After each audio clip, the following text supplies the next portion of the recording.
मित्रों, क्या आपको लगता है कि मर्यादा पुरुषोत्तम भगवान श्री राम उनकी गर्भवती पत्नी प्रेग्नेंट वाइफ सीता जी को जंगल में अकेला छोड़ सकते हैं, उनका परित्याग कर सकते हैं और वहां जाकर चेक भी नहीं करते कि वो जीवित हैं नहीं हैं? उस निर्जन वन में क्या भगवान ऐसा कर सकते हैं? क्या हमारे राम ऐसा अमर्यादित कार्य कर सकते हैं? सीताराम सीताराम।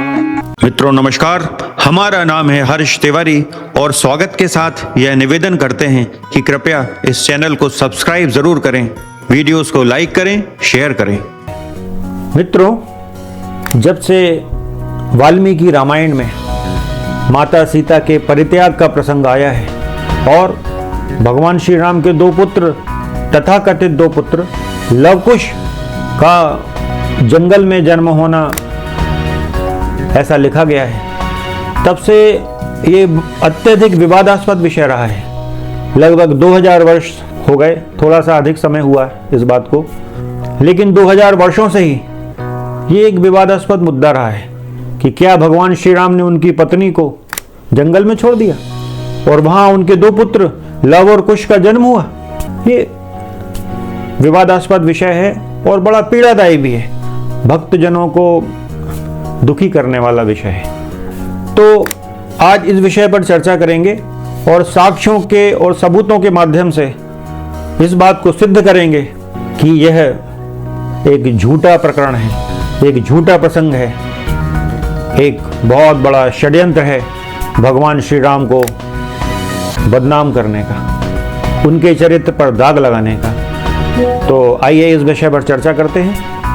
मित्रों, हमने अपने पिछले वीडियो में जो वाल्मीकि रामायण में जो मिलावट हुई हैं उनको जांचने की कसौटी के लिए बनाया गया था।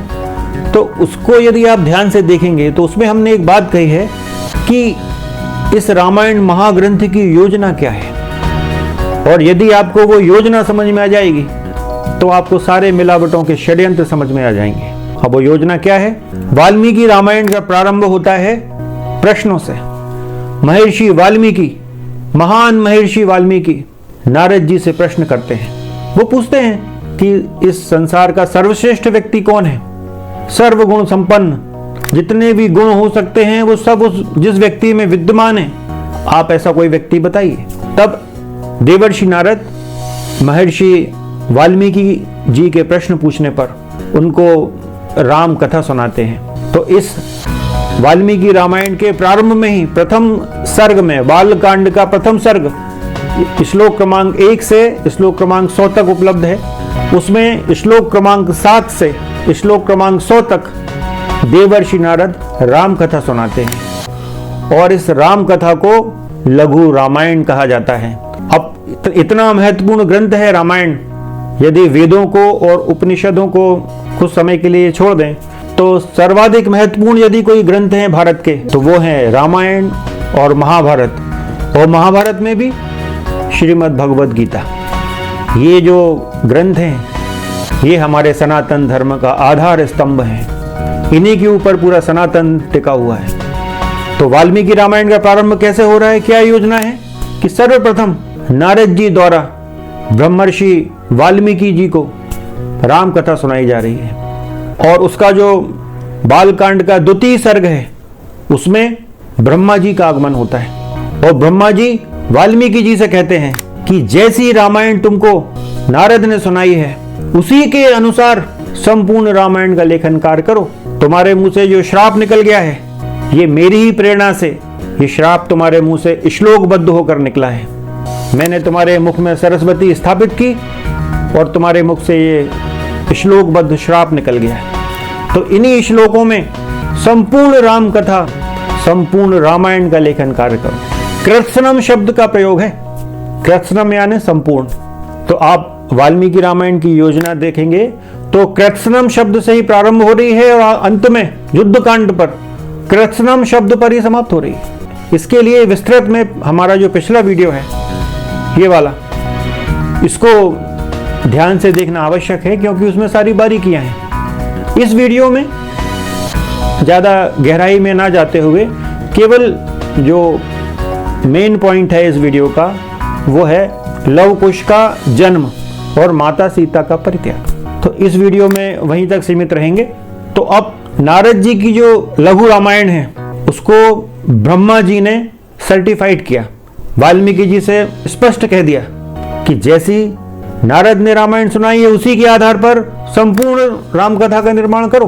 तो अब वाल्मीकि जी तो बाध्य हो गए ना कि जैसी नारद ने सुनाई है उसी के आधार पर पूरी राम कथा का निर्माण करना है। तो मित्रों, बाल कांड का जो प्रथम सर्ग है, श्लोक क्रमांक 1 से श्लोक क्रमांक 100, इसमें वाल्मीकि जी के प्रश्न भी हैं और नारद जी द्वारा सुनाई गई संपूर्ण राम कथा है। उस लघु रामायण में कहीं भी ना तो सीता परित्याग का कोई संकेत है, ना लव कुश के जन्म की कोई बात है। छोटा सा संकेत मात्र भी नहीं है, कोई इशारा नहीं है कि भगवान श्री राम ने उनकी गर्भवती पत्नी को जंगल में छोड़ दिया और वहां उनके 2 बच्चे हुए। चलिए मान लीजिए कि नारद जी भूल गए होंगे, इतनी सारी कथा सुनाई उन्हें, हो सकता भूल गए हों। लेकिन जब द्वितीय सर्ग में, इसी बालकांड के द्वितीय सर्ग में जब ब्रह्मा जी आते हैं और वो कहते हैं कि जैसी रामायण तुम्हें नारद ने सुनाई है उसी के अनुसार लिखो। यदि सीता जी का परित्याग हुआ होता और लव कुश का जन्म जंगल में हुआ होता वाल्मीकि जी के आश्रम में, तो वो कहते नहीं ब्रह्मा जी कि नारद ने तुमको जो राम कथा सुनाई है वो अधूरी है, झूठ बोला उसने, छुपा गया वो बात। असली कथा तो ये है कि श्री राम ने उनकी गर्भवती पत्नी को जंगल में छोड़वा दिया है, वहां उनके 2 बच्चे हुए हैं, लव और कुश। तो क्या ऐसा हुआ? ऐसा तो बिल्कुल नहीं हुआ। ब्रह्मा जी क्या कह रहे हैं कि जैसी रामायण तुम्हें नारद ने सुनाई है उसी के अनुसार लेखन कार्य करो। इसका क्या मतलब है? इसका ये मतलब है कि सीता जी का तो परित्याग हुआ ही नहीं है, भगवान ने कभी सीता जी को त्यागा ही नहीं है। और जब सीता जी को त्यागा ही नहीं है तो लव कुश के वो जंगल में पैदा होने का तो कोई प्रश्न ही नहीं उठता। तो ये तो कोरा झूठ है। ब्रह्मा जी का जो आदेश है महर्षि वाल्मीकि को, आपको इस श्लोक के माध्यम से उसको देखना चाहिए। यह बाल कांड के द्वितीय सर्ग का 32वां श्लोक है और 33वें का अर्ध भाग है। रामस्य चरितम कृष्णम कुरु त्वम ऋषि सत्तम धर्मात्मनो भगवतो लोके रामस्य धीमतः वृत्तम कथय धीरस्य यथा ते नारदाच्छ्रुतम। तुम श्री राम के संपूर्ण चरित्र का वर्णन करो। परम बुद्धिमान भगवान श्री राम संसार में सबसे बड़े धर्मात्मा और धीर पुरुष हैं। तुमने नारद जी के मुंह से जैसा सुना है उसी के अनुसार उनके चरित्र का चित्रण करो। बालकांड के ही द्वितीय सर्ग का जो 33वां श्लोक है उसका अर्धभाग जो कहता है रहस्यम च प्रकाशम च यद वृत्तम तस्य धीमतः रामस्य सह सौमित्रे राक्षसानाम च सर्वशः। इसके आगे जो 34वां भी श्लोक है वो भी इसी प्रकार है। इन दोनों श्लोकों का अर्थ यह है कि ब्रह्मा जी वाल्मीकि जी से कह रहे हैं कि बुद्धिमान श्री राम का जो गुप्त या प्रकट वृत्तांत है तथा लक्ष्मण, सीता और राक्षसों के भी जो संपूर्ण गुप्त या प्रकट चरित्र है वे सब अज्ञात होने पर भी तुम्हें ज्ञात हो जाएंगे। इसका सामान्य शब्दों में अर्थ यह है कि ब्रह्मा जी ने वाल्मीकि जी को दिव्य दृष्टि का वरदान दिया है कि भगवान राम का, सीता जी का और भी जो अन्य पात्र है उनका जो भी गुप्त चरित्र हो या प्रकट वो सब आपको ज्ञात हो जाएगा। अब जब इतना बड़ा वरदान मिल गया दिव्य दृष्टि का, तो वाल्मीकि जी के सामने तो भगवान का जो भूतकाल में घटी हुई घटनाएं हैं, जो भविष्य में घटेंगी घटनाएं और जो वर्तमान में घट रही हैं उन सबका ज्ञान हो गया है। फिर कैसे कोई घटना उनके लेखन से चूक सकती है? वो कैसे युद्धकांड पे समाप्त कर सकते हैं? यदि उत्तरकांड वाली घटनाएं घटी होती, सीता परित्याग और लव कुश का जन्म, तो फिर वो युद्धकांड पे क्यों अपनी रामायण को समाप्त करते? क्यों वहां फलश्रुति लिखते, आगे कथा लिखते कि सीता का परित्याग हुआ, लव कुश का जन्म हुआ, ये सब सारी कथाएं लिखने के बाद उसके बाद फलश्रुति लिखते। लेकिन उन्होंने फलश्रुति तो युद्धकांड में लिख दी। एक झूठ और बोला जाता है कि वाल्मीकि रामायण में 24,000 श्लोक हैं, तो इसके लिए बाल कांड के द्वितीय सर्ग का श्लोक क्रमांक 42 बड़ा महत्वपूर्ण हो जाता है। वह श्लोक है उदार वृत्तार्थ पदैर मनोरमय स्तदास्य रामस्य चकार कीर्तिमान समाक्षरैः श्लोक सतैर यशस्विनो यशस्करम काव्य मुदार दर्शनः। इसका अर्थ है यह सोचकर उदार दृष्टि वाले उन यशस्वी महर्षि ने भगवान श्री रामचंद्र जी के चरित्र को लेकर सैकड़ों श्लोकों से युक्त महाकाव्य की रचना की जो उनके यश को बढ़ाने वाला है। इसमें श्री राम के उदार चरित्रों का प्रतिपादन करने वाले मनोहर पदों का प्रयोग किया गया है। इस श्लोक में शतः शब्द का प्रयोग है। तो शतः यानी तो ना तो हजारों होता है, ना करोड़ों होता है, ना 1 अरब होता है। शतः यानी 100 होता है। तो स्वयं इस श्लोक में कह रहे हैं बालकांड के 2 सर्ग के 42वें श्लोक में कि सैकड़ों श्लोकों में इस रामायण काव्य की रचना कर रहे हैं, वो स्वयं लिख रहे हैं। अब इसी बालकांड के 3 और 4 सर्ग में जाएंगे तो वहां वो मिलावटखोरों की माया जाल शुरू हो जाते हैं। कहते हैं कि 24,000 श्लोकों में रामायण काव्य का लेखन कार्य किया। बिल्कुल झूठ। कई ग्रंथों में तो लिख दिया कि करोड़ों श्लोकों में रामचरित्र की लेखन कार्य किया वाल्मीकि ने, 100 करोड़ श्लोक लिख दिए। ये सब झूठ है। वाल्मीकि जी स्वयं लिख रहे हैं कि सैकड़ों श्लोकों में रामचरित्र का लेखन किया। तो इसी को ही सत्य माना जा सकता है, प्रमाणिक माना जा सकता है, क्योंकि ये बालकांड का जो 3 और 4 जो सर्ग है वो लव कुश से संबंधित है। अचानक बीच में लव कुश को यहाँ प्रविष्ट करा दिया गया है, जबकि इसके बाद का जो श्लोक है बालकांड के 2 सर्ग का 43वां श्लोक, वो भी बड़ा महत्वपूर्ण है। उसको सुनिए। इस श्लोक का जो अर्ध भाग है वो ज्यादा महत्वपूर्ण है। उसी को हम बोल रहे हैं। रघुवर चरितम मुनि प्रणीतम दश शिर शस्य वधम निशाम यध्वम, जिसका अर्थ यह है कि भावुक जनों इस प्रकार शास्त्रीय पद्धति के अनुकूल बने हुए इस रघुवर चरित्र और रावण वध के प्रसंग को ध्यान देकर सुनो। कितना स्पष्ट लिख रहे हैं वाल्मीकि जी।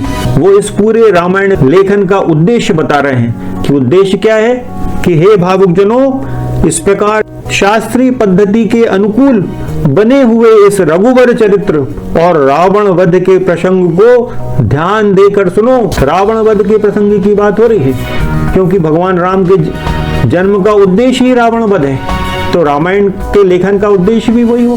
बीच बीच में भगवान ने जो अपनी लीलाएं दिखाई हैं, अपने आदर्श चरित्र का प्रदर्शन किया है मानव जाति के कल्याण हेतु, बीच बीच में उनका वर्णन है। लेकिन मुख्य जो इस रामायण ग्रंथ की विषय वस्तु है वो रावण वध ही है। तो इस दृष्टि से ये श्लोक बड़ा महत्वपूर्ण हो जाता है। 43वें श्लोक का ये अर्धभाग, इससे बिल्कुल स्पष्ट हो जाता है कि 24,000 श्लोकों में वाल्मीकि रामायण के होने का अथवा 100 करोड़ श्लोकों में वाल्मीकि रामायण के होने का ये सब झूठ है, असत्य है। नारद जी की जो लघु रामायण है जो वाल्मीकि जी को सुनाई है, उसको आप इन चित्रों के माध्यम से देख सकते हैं। श्लोक क्रमांक 1 से श्लोक क्रमांक 100 तक ये आप चित्र के माध्यम से देखिए। अब बार बार यही बात आ रही है, ब्रह्मा जी ने नारद जी द्वारा जो लघु रामायण कही गई है उसी को प्रमाणित किया कि वही सच्ची रामायण है। तो अब ब्रह्मा जी के कथन की, ब्रह्मा जी जो भी बात कह रहे हैं उस बात का हमारे सनातन धर्म में महत्व क्या है। तो इस महत्व को देखने के लिए कुछ कथाओं का हमको सहारा लेना होगा कि हमारे सनातन धर्म में ब्रह्मा जी को इस सृष्टि का निर्माता माना जाता है। भगवान श्री विष्णु सृष्टि का पालन करते हैं और भगवान शंकर अपने महाकाल रूप में सृष्टि का संहार करते हैं। उस परब्रह्म परमात्मा ने इन त्रिदेवों का यही कार्य निर्धारित किया है। अब ये कार्य तो निर्धारित कर दिया, लेकिन इनका जो सम्मान है आपस में एक दूसरे को मेंटेन करके चलना है कि संसार में त्रिदेवों का जो सम्मान है उसमें कोई कमी नहीं आना चाहिए। तो ये तीनों त्रिदेवों की आपस में अंडरस्टैंडिंग है, आपस में उनकी ड्यूटी है, उनका कर्तव्य उन्होंने बना के रखा है कि तीनों का हम सम्मान इस सृष्टि में बनाकर रखेंगे। अनेक पौराणिक कथाएं इस बात को सिद्ध करती हैं, लेकिन चूंकि बात इस समय वाल्मीकि रामायण की हो रही है तो वाल्मीकि रामायण में कुछ प्रसंग आते हैं, उन्हीं की चर्चा की जाए। मित्रों, सनातन धर्म में ब्रह्मा जी का जो सम्मान है उस पर हमने विस्तार से एक वीडियो बनाया है, ये वाला। इस विषय में संपूर्ण जानकारी के लिए आप उस वीडियो को देखें। यह हम संक्षिप्त में इस बात को कह रहे हैं। अब एक कथा आती है युद्ध कांड में कि बहुत भीषण युद्ध चल रहा है, दोनों तरफ के सैनिक मारे जा रहे हैं, मार काट मची हुई है, राक्षस लोग वानरों पे आक्रमण कर रहे हैं, वानर लोग राक्षसों पे आक्रमण कर रहे हैं, भयानक युद्ध छिड़ा हुआ है। लेकिन वानरों का पलड़ा भारी हो जाता है, राक्षसों की हार दिखने लगती है रावण को। तो रावण बड़ा चिंतित हो जाता है कि अब पराजय होगी क्या। तो इंद्रजीत खड़ा होता है, मेघनाथ कहता है कि पिताजी, मेघनाथ के होते हुए आप क्यों टेंशन लेते हो, ये शोक ये चिंता आपको शोभा नहीं देती। आप मुझे आदेश करें, मुझे सेवक अवसर दें, देखिए मैं क्या कमाल दिखाता हूँ। और उस दिन मेघनाथ युद्ध के लिए जाता है तो वो क्या करता है कि अपने सारे अस्त्र शस्त्रों को, अपने धनुष को, बाणों को, अपने रथ को भी ब्रह्मास्त्र से अभिमंत्रित करता है और बहुत भयानक युद्ध करता है। अपने आप को वो आकाश में छुपा लेता है माया द्वारा, छद्म युद्ध का वो एक्सपर्ट है। तो आकाश से लाखों की तादाद में बाणों की वर्षा हो रही है लेकिन कोई दिखाई नहीं दे रहा है। तो वो सारे बाण वानरों को चोटिल कर रहे हैं, उनको घायल कर रहे हैं। तो उन बाणों से चोटिल होकर धड़ाधड़ वानर गिरते जा रहे हैं, हजारों की तादाद में वानर मारे जा रहे हैं। बहुत रक्तपात मचाता है मेघनाथ। जब वानरों की दुर्गति हो जाती है तब फिर वो भगवान श्री राम और लक्ष्मण की तरफ अपने बाणों का मुंह कर देता है। तो जब मेघनाथ के बाण भगवान श्री राम और लक्ष्मण की ओर आते हैं तो भगवान लक्ष्मण जी से कहते हैं कि लक्ष्मण, ये जो बाण मेघनाथ द्वारा चलाए जा रहे हैं, ये छद्म विद्या द्वारा, ये ब्रह्मास्त्र से अभिमंत्रित बाण हैं। अब चूंकि ब्रह्मास्त्र से अभिमंत्रित हैं तो हम ब्रह्मा जी का अपमान तो कर नहीं सकते। तो चुपचाप मेरे बाजू में खड़े होके इन बाणों को सहो, इनके कष्ट को सहो, इनकी चोट को सहो। हम आज धनुष बाण नहीं उठाएंगे और जब हम बाण खा खा के मूर्छित होकर गिर जाएंगे तब इस दुष्ट राक्षस को लगेगा कि हम लोगों के प्राण निकल गए हैं, तभी ये हमारा पीछा छोड़कर जाएगा। तो भगवान सहते रहे, मेघनाथ के बाण आकर दोनों भाइयों को चोटिल करते रहे और थोड़ी देर बाद वो गिर जाते हैं। लेकिन भगवान ब्रह्मास्त्र का अपमान नहीं करते, उसकी चोट खाना सहन करते हैं दोनों भाई, लेकिन वो ब्रह्मास्त्र का पूरा सम्मान करते हैं। तो आपने देखा कि कितना सम्मान है ब्रह्मा जी का। यहाँ ब्रह्मास्त्र का सम्मान नहीं, किसी अस्त्र का सम्मान नहीं, वो शक्ति का सम्मान हो रहा है जो ब्रह्मा जी हैं। तो राम तो साक्षात पूर्ण ब्रह्म है, वे ब्रह्मा जी को इतना आदर दे रहे हैं। तो अब फिर रामायण पे लौटते हैं कि जब इतने सम्माननीय है ब्रह्मा जी कि भगवान श्री राम भी उनके आदर में इतना सब कुछ कर रहे हैं, तो क्या वाल्मीकि, महर्षि वाल्मीकि जी ब्रह्मा जी की बात नहीं मानेंगे? ब्रह्मा जी ने क्या कहा है कि जैसी रामायण तुम्हें नारद ने सुनाई है उसके अनुसार ही रामायण का लेखन कार्य करो। और कैसे श्लोकों में करो? जो श्राप में निकला है मुंह से उनके, वाल्मीकि जी के। तो ये ब्रह्मा जी का आदेश है तो अकाट्य है वाल्मीकि जी के लिए। वाल्मीकि जी इस आदेश के विरुद्ध कार्य नहीं कर सकते। और जैसा कि हमने निवेदन किया कि नारद जी की जो लघु रामायण है उसमें कहीं भी ना तो सीता परित्याग का कोई जिक्र आता है, कोई संदर्भ आता, कोई प्रसंग आता है, ना ही लव कुश का नाम आता है।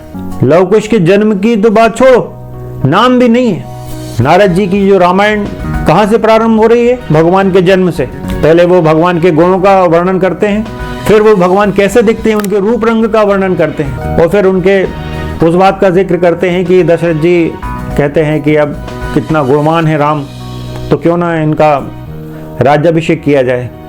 लेकिन उनको फिर वनवास होता है, ये सारी कथाएं आती हैं। और भगवान रावण के वध के बाद फिर जब पुष्पक विमान में सीता जी को लेकर वापस लौटते हैं अयोध्या, तो फिर उनका राज्याभिषेक होता है। तो राज्याभिषेक पर नारद जी उनकी लघु रामायण को समाप्त कर रहे हैं। छोटा सा राजकाज का विवरण आता है कि भगवान ने अपने जितने वर्ष भी उन्होंने राजकाज किया तो ऐसे ऐसे राज किया, उनकी प्रजा की स्थिति ये थी, सब प्रसन्न थे, राम राम हो रहा था सब जगह। और फिर वो फलश्रुति लेते हैं। तो जैसी कथा संक्षिप्त में नारद जी ने सुनाई है उनकी लघु रामायण में, वैसी की वैसी कथा थोड़े से विस्तार के साथ वाल्मीकि जी लिखते हैं। जैसी नारद ने उनकी लघु राम कथा को भगवान श्री राम के राज्याभिषेक पर समाप्त किया है, उसी प्रकार वाल्मीकि जी भी उनकी राम कथा को युद्ध कांड पर भगवान जब वापस आते हैं और उनका राज्याभिषेक हो जाता है तो वहां ही उस कथा को समाप्त कर रहे हैं। वहीं उन्होंने भगवान के पूरे राजकाज का विवरण दे दिया है कि भगवान ने इतने वर्षों तक राज किया और प्रजा प्रसन्न थी, राम राम हो रहा था सब जगह। अनेक अश्वमेध यज्ञ किए, अनेक प्रकार के यज्ञ उन्होंने किए और फिर वहीं फलश्रुति लिख दी। और जैसा कि ब्रह्मा जी ने उनको आदेश दिया था कि नारद की कही हुई रामायण के अनुसार संपूर्ण रामायण का लेखन कार्य करो, कृत्स्नम शब्द का प्रयोग किया था। महर्षि वाल्मीकि अपनी रामायण का जो समापन कर रहे हैं वो युद्ध कांड पर ही कर रहे हैं और युद्ध कांड का 128वां सर्ग जो है उसका 119वां श्लोक बहुत महत्वपूर्ण है। जैसा कि कृत्स्नम शब्द से बात प्रारंभ हुई है तो वहीं समाप्त भी होगी। आप ये श्लोक सुनिए।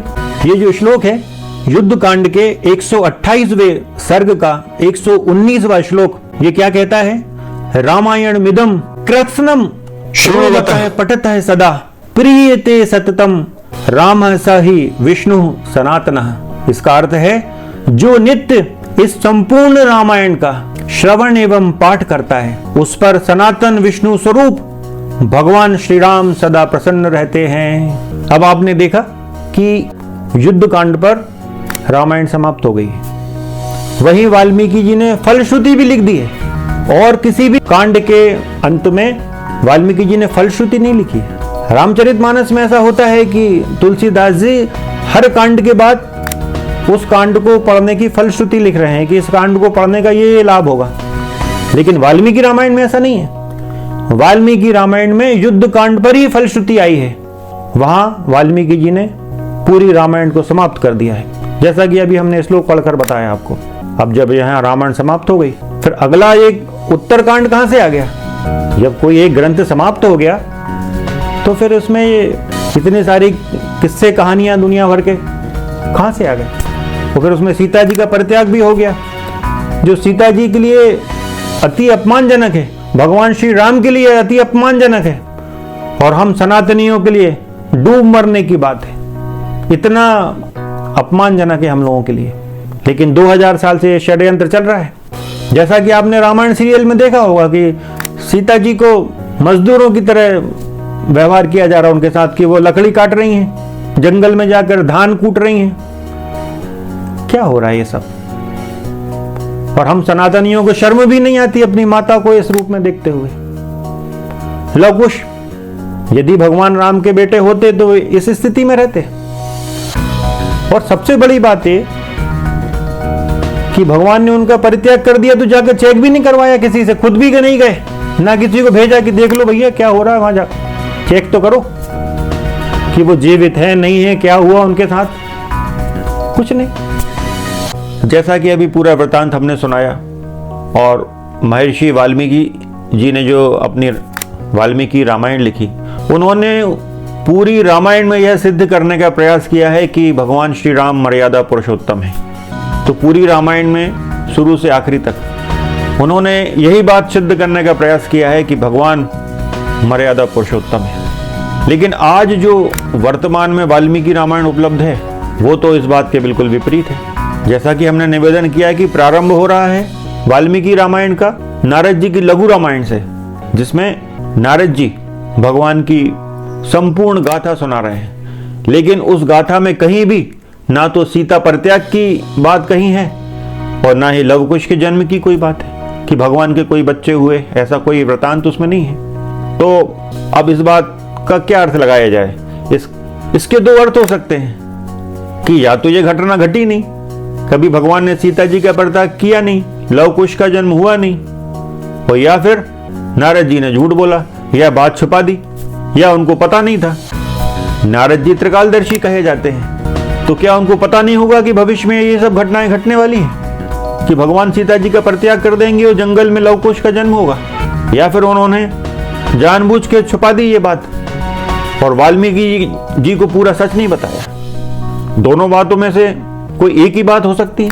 अब फिर आगे जब 2-3 सर्ग में ब्रह्मा जी आते हैं और वे वाल्मीकि जी को आदेश देते हैं कि जैसी कथा नारद जी ने सुनाई है उसी के आधार पर लिखो, तो क्या ब्रह्मा जी को भी ज्ञात नहीं है कि भविष्य में क्या घटनाएं घटने वाली हैं? ब्रह्मा जी तो भविष्य भूत वर्तमान तीनों कालों के ज्ञाता हैं। वो तो सृष्टि के उत्पन्न करता है, रचना करता है। तो क्या उन्हीं को ज्ञात नहीं होगा कि भविष्य में क्या घटनाएं घटने वाली हैं? भगवान श्री राम अपनी पत्नी को जंगल में छोड़ देंगे और देखेंगे भी नहीं जाके कि क्या हुआ उनका, वो जीवित है भी कि या नहीं, इतने भयानक जंगल में क्या हुआ उनका।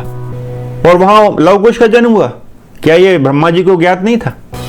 यदि नारद जी से बात छूट गई थी तो ब्रह्मा जी बता देते कि नहीं नहीं नहीं, गलत बताया उसने, सही बात तो कुछ और है। तो दो ही बातें हो सकती हैं कि या तो ब्रह्मा जी को ही नहीं पता है कि भविष्य में क्या घटना घटने वाली है, क्योंकि उनको कोई नॉलेज नहीं है भविष्य में होने वाली घटनाओं का, अज्ञानी है ब्रह्मा जी, नारद जी भी अज्ञानी है, ब्रह्मा जी भी अज्ञानी है, इसका तो यही अर्थ हुआ। या फिर दोनों ने मिलकर झूठ बोला, पिता पुत्र ने वाल्मीकि जी से। तो आपको या तो ये मानना पड़ेगा कि सीता का कोई परित्याग हुआ ही नहीं है, माता सीता का, लव कुश कल्पना मात्र है, कोरी कल्पना मात्र है, या फिर ये मानना पड़ेगा कि ये मिलावटें बहुत बड़े स्तर पर हुई हैं। आपको इस बात के अलावा क्या मानोगे? या फिर यही मानना पड़ेगा कि ब्रह्मा जी और नारद जी दोनों अज्ञानी हैं, दोनों को भविष्य की बातों का ज्ञान नहीं है। अब ये दोनों बातें तो एक साथ नहीं हो सकती ना, कि ब्रह्मा जी बोले कि जो नारद ने जैसी कथा सुनाई है वैसी लिखो, उसमें सीता परित्याग का और लव कुश का संकेत मात्र भी नहीं है। अब ब्रह्मा जी भी अज्ञानी नहीं है, नारद जी भी अज्ञानी नहीं है, तो सीधा सीधा अर्थ है कि इस रामायण में बहुत बड़े पैमाने पर मिलावट हुई है। ये सब मिलावटें कहां से आई हैं, इसका ज्ञान हमको हो गया है कि ऐसा कौन सा षड्यंत्रकारी ग्रंथ है जिसके कारण ये सारी मिलावटें हमारे पवित्र रामायण ग्रंथ में कर दी गई हैं। उस राम नाम की गंगा को मैला करने का प्रयास किया गया है, और ये जो मिलावट है इससे कन्फ्यूजन तो पैदा हुआ है। राम का नाम जैसा था वैसा ही है, उसकी महिमा कम नहीं हुई है, लेकिन हाँ, इन मिलावटों से कन्फ्यूजन तो पैदा हो गया है। जैसे ही राम कथा की बात आती है तो लोगों के मन में वो सीता परित्याग का एकदम भयानक दृश्य सामने तैरने लगता है। तो मित्रों, ये जो भयंकर मिलावट हुई है इसका विरोध करने की आवश्यकता है। तो आइए सब मिलकर इस भयानक मिलावट का, इस कष्टदायी मिलावट का विरोध करें। जो सोने के सिंहासन पर बैठे बैठे सो रहे हैं उनको जगाया जाए कि इन मिलावटों को हमारे इस पवित्र ग्रंथ रामायण से हटाया जाए। रामायण पे जो कलंक लगा हुआ है, ये सीता परित्याग का, शंभु वध का, इसको रामायण से हटाया जाए। भगवान की मांस मंदिर इत्यादि भक्षण करने का इस कलंक को रामायण से हटाया जाए। अब इस पूरे प्रकरण का निष्कर्ष देखते हैं, कंक्लूजन देखते हैं कि कंक्लूजन क्या निकला। आपको स्पष्ट हो गया होगा रामायण के इन श्लोकों के माध्यम से, लघु रामायण जो नारद जी की है उसके माध्यम से, और ब्रह्मा जी ने जो प्रमाण पत्र दिया है नारद जी की लघु रामायण को, उसके माध्यम से, कि सीता परित्याग और लव कुश एक बहुत बड़ा षड्यंत्र है। लव कुश काल्पनिक पात्र हैं, इनको भगवान को अपमानित करने के लिए ये सब प्रसंग रामायण में जोड़े गए हैं। हाँ, यदि कोई ये कहता है कि लव कुश का जन्म हुआ है लेकिन महल में ही हुआ, तो कोई कथा ला के दे, क्योंकि ऐसी कोई कथा उपलब्ध नहीं होती। एक संभावना यह भी हो सकती है कि भगवान श्री राम के इस धरती को छोड़ने के बाद रघुवंश में कोई दो राजकुमार हुए हों लव कुश नाम के, जिनका नाम भगवान श्री राम और माता सीता के साथ ही जोड़ दिया गया। तो ये बहुत बड़ा षड्यंत्र है, और अब सनातन को जाग जाना चाहिए, इन षड्यंत्रों को रामायण से हटवाना चाहिए, इसका पुरजोर विरोध करना चाहिए। आज हम इसी विषय को आपके समक्ष लेकर आए थे कि भगवान ने कभी उनकी पत्नी को नहीं त्यागा, वो त्याग ही नहीं सकते, क्योंकि सीता कोई सामान्य स्त्री नहीं है, वो आदि शक्ति है, वो जगदम्बा है, वो नारायणी है, वो दुर्गा है, उनको त्याग नहीं सकते भगवान, क्योंकि वे लक्ष्मी नहीं है, वो लक्ष्मी से भी ऊपर की श्रेणी में आती हैं, वो श्री हैं। लक्ष्मी तो बाद में आई हैं, समुद्र से उत्पन्न हुई हैं। उसके पहले क्या भगवान विष्णु शक्तिहीन थे? भगवान विष्णु की जो प्राचीन शक्ति है वो श्री है, दूसरी शक्ति है लक्ष्मी। तो सीता और राधा जी जो हैं वही श्री हैं, वही पूर्ण ब्रह्म का प्रतीक हैं। तो इसलिए ये मजाक बहुत हो गया, अब इसका विरोध करना चाहिए, और इसको उत्तरकांड को इस परम पवित्र वाल्मीकि रामायण से हटाया जाना चाहिए। इसमें और भी बहुत सारी मिलावटें हैं जो हम समय समय पर आपको बताएंगे। उन सारी मिलावटों को हटवाकर फिर से इस रामायण को निर्मल गंगा की तरह पावन कराना है। इसी निवेदन के साथ जय सिया राम, जय जय श्री सीताराम। राम राम राम राम राम राम राम सीता राम सीता